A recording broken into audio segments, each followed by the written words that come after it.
이제 이번 주간부터 본격적으로 여름 성경학교와 수련회가 시작될 것입니다. 우리 교회에서는 늘 이렇게 교육을 힘쓰죠. 우리의 교육의 목표가 무엇이 되어야 할 것인가? 오늘 우리가 읽은 본문은 초대 교회의 지도자였던 바울 사도가 디모데에게 보낸 일종의 목회 서신이라 그러죠. 말하자면 1세대 지도자였던 바울과 또 베드로, 요한, 야고보 이런 분들이 이제 은퇴할 나이가 되었고 이제 디모데와 디도와 같은 이들이 일선에서 실무를 담당하는 이제 목회자가 되었기에 그들에게 하나님의 교회를 이렇게 섬겨야 된다라는 것을 알려주고 있는 것이 이 목회 서신이라 할 수가 있죠. 그래서 이 디모데 전후서와 디도서에 나타난 권면이 오늘 우리 교회들의 일종의 표준적 권면이 된다고 볼 수가 있을 것입니다. 그래서 6절 말씀을 보면 우리 예수 믿는 사람들, 하나님의 백성들이 많은 신앙의 교육을 받아서 어떠한 목표를 이루어야 되는가? 6절을 보시면 내가 이것으로 형제를 깨우치면 그리스도 예수의 일단 뭐가 된다고 얘기합니까? 좋은 일꾼이 되어 라고 이야기하고 있습니다. 그래서 말하자면 우리가 예수 믿고 구원받아 하나님의 백성이 되었다면 그 다음 교회 안에서의 우리의 믿음 생활과 신앙 생활의 최종적인 목표는 결국 좋은 일꾼이 되는 것이다 하는 것입니다. 아마 우리 모든 사람들에게 좋은 일꾼이 되라 이 말은 그렇게 좋은 말은 아닐 거예요. 우리의 삶 자체가 너무나 과도한 일에 늘 시달리며 살고 있기 때문에 이 일꾼의 삶을 언제 끝낼 수 있을까? 이게 어쩌면 모든 인간들의 소망이고 바람일 텐데 겨우 예수 믿고 은혜와 축복을 받는 최종의 목표가 좋은 일꾼이란 말이냐? 아마 이런 생각을 하실 수 있을 것입니다. 현대인들이 이런 생각을 하게 되는 이유는 한 기관에서 설문조사를 했는데 자기가 열심히 노력하고 힘을 다해 수고한 만큼 대우를 받고 있다고 생각하는가? 이런 조사를 해보니 우리가 볼 때는 저 사람은 소위 우리가 부러워할 만한 좋은 직장 또 좋은 지위와 직급을 가지고 있어서 남들이 볼 때는 참 부러워할 만한 대우와 보상을 받고 있는데도 제3자가 볼 때는 아마 과하다, 참 많이 받고 있구나 이렇게 여길 수도 있을 거예요. 그러나 정작 당사자들은 내 능력과 내 수고와 내 헌신에 비해서 나는 언제나 적당하지 못한 정당한 보상과 대우를 받지 못하고 있다. 이렇게 느끼는 사람들이 절대 다수더라 하는 거예요. 그러니 일꾼으로서의 어떤 일, 사명, 노동 이런 것을 감당하면서 기분이 좋을 수가 있겠습니까? 늘 뭔가 뺏기는 느낌이고 늘 뭔가 억울하고 제대로 보상받지 못하는 느낌이 될 테니 일꾼이라는 단어, 개념 자체가 아예 우리의 마음에 기쁨으로 와닿지 않는다 하는 거죠. 그런데 성경에서는 결국 우리가 예수 믿고 은혜를 받아 좋은 일꾼이 되는 것인가 하니 마음에 선뜻 이해가 안 되고 거부감이 들 수도 있겠습니다. 그런데 이 좋은 일꾼을 삼으시려고 하는 분이 누구신가를 먼저 생각해야 되는데 그분은 아버지 하나님이세요. 예수님께서 십자가를 지실 때가 다 되어 가셨을 때에 여러 비유를 얘기하신 가운데 하나가 소위 달란트 비유라는 것이 있죠. 5달란트를 받아서 5달란트 남긴 사람, 결국 10달란트의 권리와 권력, 힘과 축복을 받게 될 뿐만 아니라 마지막 1달란트를 땅에 묻어뒀던 그 사람의 달란트까지 결국 11달란트의 권리와 축복을 누리게 됩니다. 그리고 2달란트를 받았던 이는 2달란트를 남겼으니 4달란트의 권리와 축복을 받게 되는 거죠. 여러분, 하나님께서는 과연 우리를 꼭 일꾼 삼으실 필요가 있을까요? 인간이라고 하는 일꾼이 없으면 하나님은 하나님의 뜻과 의지를 실현해내지 못하십니까? 그렇지 않죠. 창세기의 천지 창조의 기사를 통해서 우리가 알 수 있듯이 하나님은 홀로 계셨지만 우주 만물을 하나님 혼자 만들어내실 수 있으셨습니다. 또 이 땅에 인간의 모습으로 보내신 성자 예수 그리스도께서 열심을 다해 그 공생의 사역을 행하셨는데 우리들이 정말 하나님 앞에 은혜를 받아 나도 하나님 앞에 자발적으로 좋은 일꾼이 돼야지라는 마음을 가지고 최선을 다한다 하더라도 우리는 절대로 예수님의 그 성실함과 근면함을 따라잡을 수가 없을 거예요. 그런데 왜 하나님께서는 우리를 좋은 일꾼 삼으려고 하실까요? 그것은 첫째로 달란트 비유에서 얘기하는 것처럼 하나님께서 공의의 하나님이시기 때문에 그렇습니다. 하나님께서 만약 우리를 그냥 아무 조치와 아무 것 없이 무조건 죄를 용서해 주신다고 한다면 마귀가 하나님을 조롱하고 참소할 겁니다. 욥기의 기사에서도 나타나지 않습니까? 욥과 같은 의인을 받느냐 하니 마귀가 뭐라 그래요? 그거야 하나님이 잘해 주시니까 그렇죠. 잘해 주면 개도 말 잘 듣습니다. 욥에게 고난을 주고 있는 거 한번 다 뺏어 보십시오. 그러고도 하나님 말씀을 잘 순종하는지. 그러니 만약 많은 죄악 가운데 있었던 우리를 그냥 구원해 주시고 그냥 용서해 주시고 그냥 죄를 사해 주셨다면 그리고 누군가는 그 죄의 결과로 지옥에 가야 된다면 마귀는 하나님이 불공평하시다, 악한 신이다 라고 하나님을 비방할 겁니다. 그러니 하나님이 우리를 그냥 막 구원해 주셨습니까? 아니요. 예수님께서 친히 우리 죄를 짊어지시고 대신 죽으심으로 하나님의 공의로움을 이루시고 동시에 하나님의 자비와 사랑을 이루셨습니다. 이런 것처럼 만약 우리에게 어마어마한 축복을 아무 이유도 없이 누군가에게 주신다면 분명히 마귀뿐만 아니라 우리 인간들조차도 불평할 겁니다. 왜 저 사람을 나보다 더 복을 주십니까? 그래서 하나님께서는 하나님이 친히 모든 일을 하실 수도 있으시고 굳이 인간의 몸을 입고 하셔도 우리보다 훨씬 더 잘해내실 하나님이시지만 우리를 일꾼 삼으시는 유일한 이유는 오직 우리를 복주시기 위함이다. 또한 하나님께서 이것을 그냥 우리에게 복을 주시는 정도가 아니라 직장에 보면 어떤 3명이 예를 들어 아르바이트를 했다고 칩시다. 어떤 친구는 늘 늦게 옵니다. 그리고 아직 근무 시간이 끝나지도 않았는데 집에 갈 궁리를 합니다. 틈만 나면 장깨를 부리고 일을 하지를 않습니다. 주인이 좋아하겠습니까? 돈 받은 만큼도 일하지 않으면 사실은 냉정한 의미에선 도둑과 다를 바가 없죠. 그런데 한 명은 그래도 정시 출근 딱 하고 퇴근할 때까지 그 일해야 되는 시간까지 한치의 빈틈도 없이 정말 돈을 받은 만큼의 가치만큼 열심을 다해 일을 합니다. 그쯤 되면 우리는 참 좋은 일꾼이라고 말할 법할 겁니다. 그런데 어떤 친구는 도대체 얼마를 받길래 저렇게 열심히 일하나 싶을 정도로 정말 열심히 일을 합니다. 누구일까요? 그 사장님 아들이죠. 나중에 자기가 물려받게 될 자기 것이다 싶으니 이 사람은 아버지로부터 당장 내가 아르바이트해서 얼마 받을까를 생각하지 않고 언젠간 이것이 내 것이 될 것이기 때문에 최선을 다해서 받는 것보다 훨씬 더 일을 하더라 하는 거예요. 그래서 바울 사도가 바울 서신에 곳곳에서 뭐라고 얘기합니까? 우리가 하나님 앞에 구원받은 후에는 하나님의 자녀가 되었다. 하나님의 기업을 이어받을 상속자가 되었다. 여러분, 그런데 세상의 논리로 생각을 해보십시오.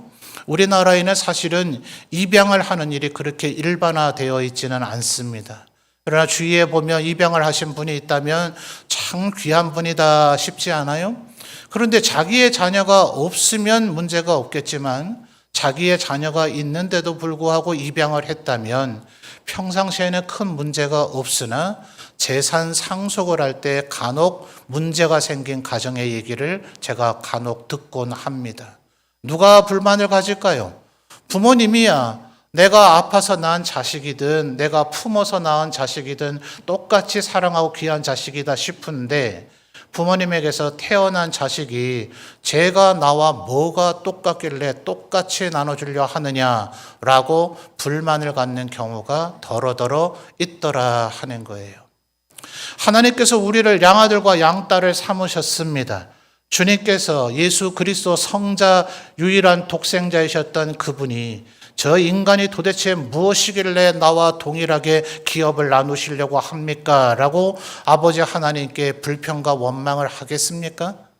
하나님께서 우리를 일꾼 삼으셨다 하는 것은 먼저 우리를 주님의 자녀 삼으심인데, 그래서 성경에서 얘기하는 좋은 일꾼이라 하는 것은 이 세상의 악한 주인의 밑에서 일하게 되는 늘 억울하고 늘 뭔가 빼앗기는 것 같고 정당한 대우와 보상을 받지 못하는 것과 같은 그런 일꾼으로 우리를 부르시는 것이 아니다 하는 겁니다.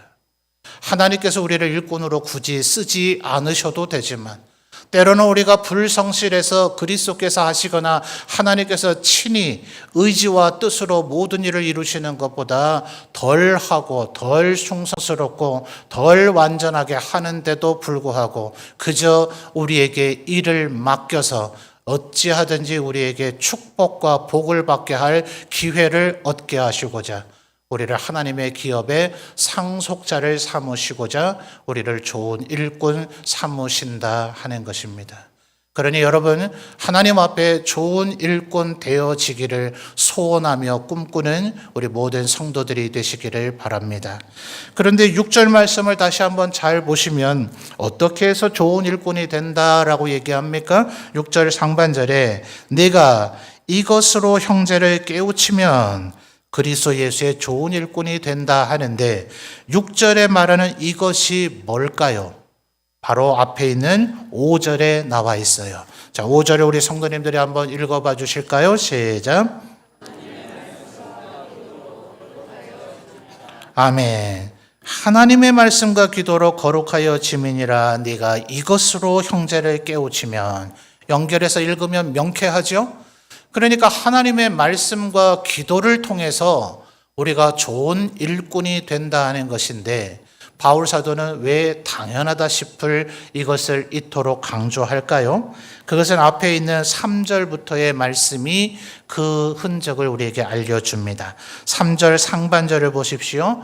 혼인을 금하고 어떤 음식물은 먹지 말라고 할 터이나, 이렇게 얘기하죠. 그러니까 초대교회 때는 하나님의 백성이 됐다면, 또 더 나아가서 이제 예수를 믿어 하나님의 백성이 됐다면 이렇게 해야 돼, 또 이런 건 하지 말아야 돼, 이런 것들이 얼마나 많이 있었는지 모릅니다. 초대교회 때도 그러하고 종교개혁의 시대에도 그러하고 지금도 그러하고 구약의 시대에도 더 그러하고 언제나 그렇습니다. 하나님께서 십계명을 주시고 율법을 주셨는데 그 율법은 신학자들이 구약 성경을 찾아보니 612가지라 그래요. 그런데 이거 외의 것들은 어떻게 해야 될까? 여기서 표현하지 않은 것들은 어떻게 해야 될까 해서 소위 미드라시라는 등의 것들, 오늘날의 구약 유대인들이 탈무드라고 하는 책으로 집대성 해놓은 랍비들의 가르침이 많이 있습니다. 성경 말씀에도 예수님께서 복음서에서도 그렇게 얘기하지 않습니까? 장로들의 유전에 따르며 이렇게 하라고 했는데 왜 당신과 당신의 제자들은 하지 않습니까? 하나님의 명령입니까? 인간의 가르침입니까? 인간의 가르침인 것들이 참 많더라 하는 거예요. 바울 사도가 거기에 얼마나 매여 있었던 사람입니까? 가말리엘 문화에서 이렇게 해야 되고 이건 하면 안 되고 철두철미하게 그렇게 산다고 살았지만 그것으로 구원받고 하나님의 백성 좋은 일꾼이 될 수 있었나요? 아니죠. 그는 다메섹에서 예수 그리스도를 만나서 내가 몫이 중요하다고 여기고 목숨처럼 걸고자 했던 것들이 실상은 하나님의 뜻이 아닌 것들이 많았구나 라는 것을 그는 깨닫게 됩니다.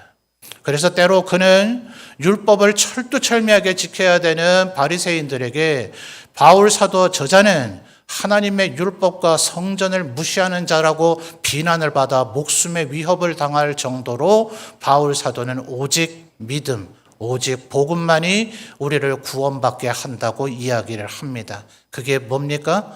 바로 예수 그리스도가 말씀 자체이셨고 예수 그리스도를 통해 우리에게 주어진 말씀, 그것만이 우리를 좋은 일꾼 되게 만들고 하나님 앞에 구원받게 만들고 하나님 앞에 그 기업을 상속할 은혜와 축복을 받게 만든다는 거예요. 그래서 말씀을 바울 사도는 몹시 강조합니다. 기도는 또 왜 강조할까요? 이 기도를 통해서 내 힘으로 내 뜻대로 하나님 말씀에 순종해 보고자 하는 것이 잘 되지 않아요. 성령의 기름 부으심을 받아 성령의 조명을 받을 때 그 성령께서 우리의 심령에 역사하실 때 비로소 말씀을 순종하며 말씀을 따라 살아가는 거룩하여진 좋은 일꾼이 되더라 하는 겁니다.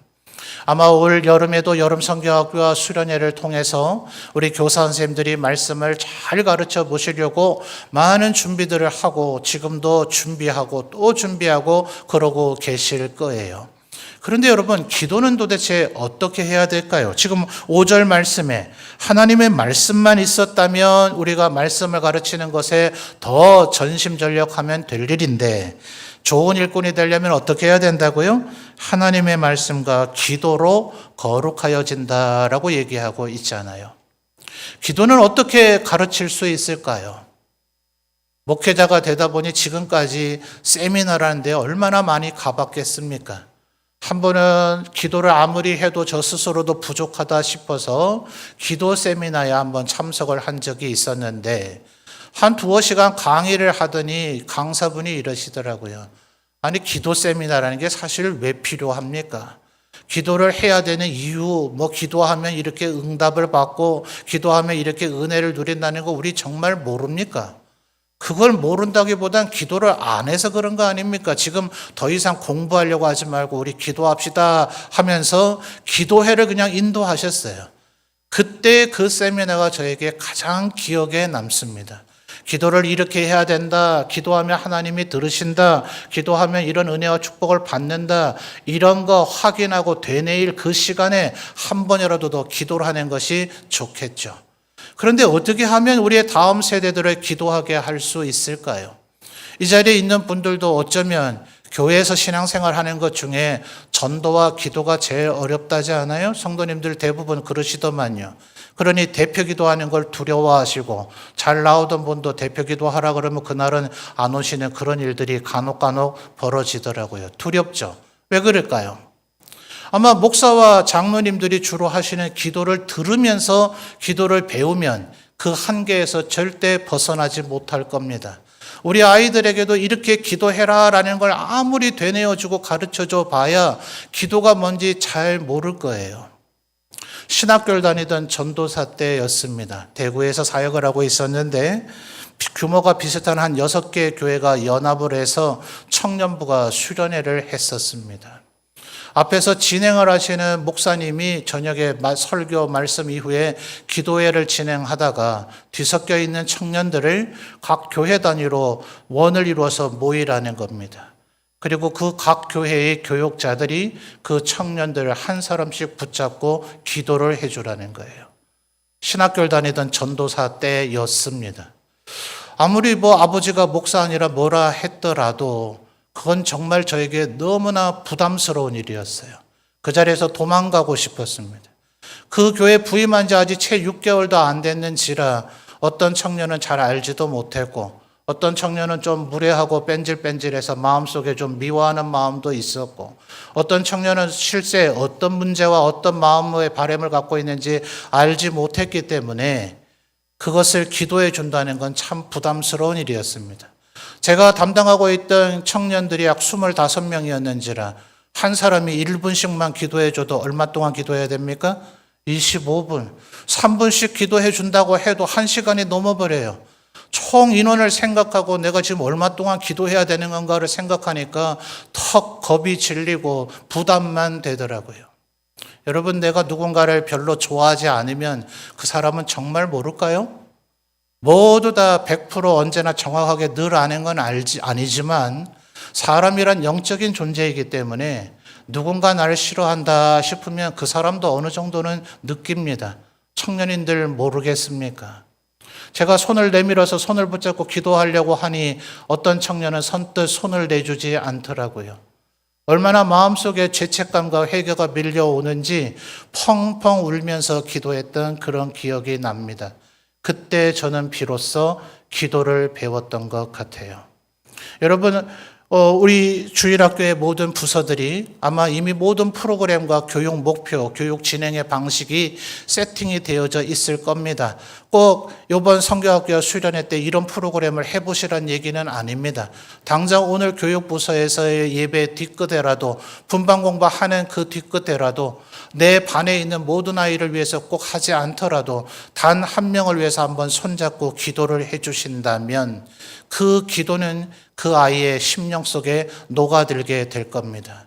여러분, 목사가 예배 시간마다 얼마나 여러 번의 기도를 합니까? 우리 장로님들 얼마나 몇 달에 한 번 돌아오시기 때문에 장로님들이 그 기도를 준비하는 과정을 우리 성도님들이 잘 못 보셔서 그렇지 그 과정을 보는 것만으로도 저는 감동이 됩니다.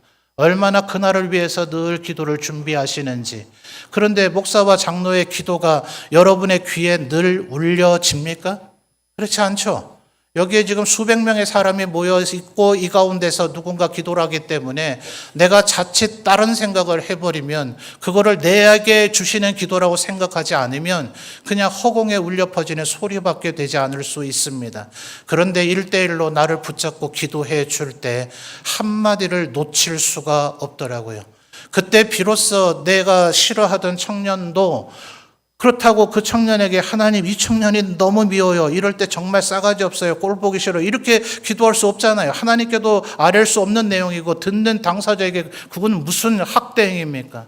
그러니 기도를 해야 된다는 그 강박관념 속에서 그 아이의 손을 붙잡고 있을 때 지금까지 전혀 생각하지 못했던 그 사람의 장점과 그를 위해서 뭘 기도해야 될지를 하나님께서 그 순간 강력하게 깨닫게 하시더라고요. 여러분, 이것이 우리 다음 세대에게 기도를 배우게 하는 좋은 방법일까라 생각합니다. 기도하라 그렇게 얘기하지 말고 또 모두가 모여서 함께 기도하는 것도 중요하겠지만 할 수 있다면 그 아이의 한 명 한 명의 손을 붙잡고 그 아이의 영혼을 위해서 기도해 주십시오.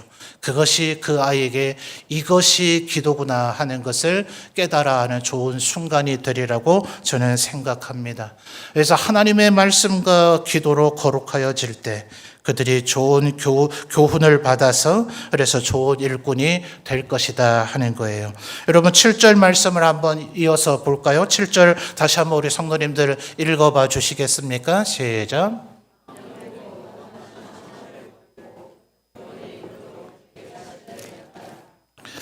참 표현이 묘하지 않습니까? 이 망령되고 허탄한 신화란 아까 3절에서 얘기했던 혼인을 금하라든지 어떤 음식물은 먹지 말라든지 하는 하나님께서 말씀하지 않은 인간들이 추가하고 형성해 놓은 수많은 이렇게 해야 된다는 의무 조항과 이렇게 하면 안 된다는 금지 조항들을 지금 바울 사도는 망령되고 허탄한 신화라고까지 논평을 하고 있어요. 그런데 이런 것을 버리고 그 다음 표현이 이상하단 말입니다. 바울이 디모데에게 하는 얘기니까 디모데야 네가 돌보고 있는 성도들에게 이런 것들을 버리고 그들이 경건에 이를 수 있도록 그들을 연단시켜라 이렇게 얘기해야 되지 않아요? 그런데 7절은 뭐라고 얘기합니까? 그들이 경건에 이르도록 네 자신을 연단하라는 거예요. 그래서 여러분 이 성경학교와 수련의 기간은 우리의 어린 세대들 다음 세대가 뭘 배우는 기간만이 아니라 우리 교사 선생님들이 연단되어지는 시간입니다. 내가 이 아이를 가르칠 수 있는가? 내가 이 아이에게 뭔가를 해줄 수 있는가라는 것을 깨닫게 될 때 내가 더욱더 이 아이를 위해서 뭔가 하기 위해서 나 자신이 성장이 되어지는 시간이죠. 또 우리 학부형들은 가정에서 뭘 해야 될까요? 여러분, 유대인들이 기이하게도 다른 인종과 민족들보다 월등히 많이 노벨상을 받지 않았습니까? 도대체 이들은 왜 그럴까? 뭐가 우리와 다르길래 이럴까 하면서 다른 민족, 다른 인종들이 유대인들에 대해서 연구를 했습니다. 그래서 유대인들이 주장한 게 아니고 다른 민족의 사람들이 유대인의 교육법 이렇게 얘기해서 책들을 많이 써냈고 우리나라에도 한때 꽤 선풍을 일으켰었습니다. 유대인들은 이런다지요. 아이가 학교를 다녀오면 우리 학부형님들도 요 정도만 물어도 좋은 부모 아닙니까? 너 오늘 뭘 배웠니?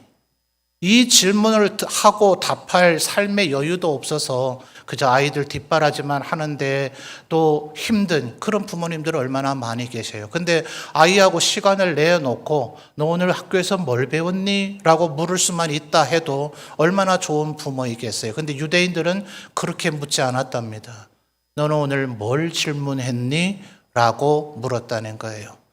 이 또 다른 교육법에서 하는 얘기가 가르칠 수 없으면 배운 것이 아니다 이렇게 얘기합니다. 말하자면 여러분이 1학년 아이에게 뭔가를 가르쳤다면 그 어린아이가 남에게 뭘 말할 수 있으랴? 아니요. 그 1학년 아이가 자기가 배운 것을 선배든 같은 1학년이든 나이 적은 7살, 6살 동생이든 그 아이에게 이래야 돼 라고 말할 수 있을 때, 그 아이가 남을 가르칠 수 있을 때 그 아이가 진정으로 배운 것이라는 거예요. 그러니 그 아이에게 너 오늘 뭘 질문했니? 라는 것은 자기가 배운 것에 대한 소화가 되지 않은 아이는 절대 질문하지 못합니다. 뭔가 소화가 됐고 자기가 소화 안 된 것이 있기 때문에 이거는 어떻게 이해해야 되는 겁니까? 라는 질문을 하게 되기에 그 아이가 뭘 질문했느냐가 그 아이가 진정으로 배움에 도달했느냐를 확인해 보는 방법이 된다는 거예요. 또 학부형들도 그렇지 않습니까? 네가 뭘 질문했니? 했는데 아이가 이거 질문했는데요. 그러니 그랬어? 그랬다. 그러고서 끝내버리면 그 질문에 무슨 의미가 있어요?